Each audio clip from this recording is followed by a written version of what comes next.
லோய் பஜார்ன்றது ஒரு மிக முக்கியமான ஒரு ஏரியா. ஸோ அந்த லோய் பஜாரில் வந்து ரத ஷாமசுந்தர்னு ஒரு கோயில் இருக்குது. அது எதிர்க்கவே பார்த்தீங்கன்னா இந்த கோயில், இந்த ஷவமான் சாலிகிராம்ன்ற கோயில் இருக்குது. ஷவமான் சாலிகிராம்னா என்ன, 48 கிலோ எடை கொண்ட ஒரு சாலிகிராம சிலை இருக்குது.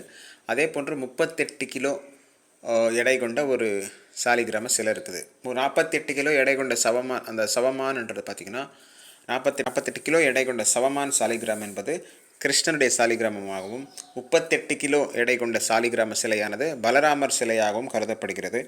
ஸோ இந்த 2 சிலைகளையும் இங்கே வந்து வைத்து பூஜிக்கிறார்கள். ஷவமான் சாலிகிராம் மந்திர் என்பது அதை தான் குறிக்கிறது. சீதாராம லக்ஷ்மணனும் இங்கே வந்து வழிபாடு செய்யப்படுகிறது. ஸ்ரீ வைஷ்ணவ சம்பிரதாயத்தினர் சார்ந்தவர்கள் இந்த வழிபாடு செய்கிறார்கள். இந்த பத்ம புராணத்தில் இந்த ஒரு கதை இருக்குது. இப்போ பார்த்திங்கன்னா பகவான் விஷ்ணு வந்து பிருந்ததேவி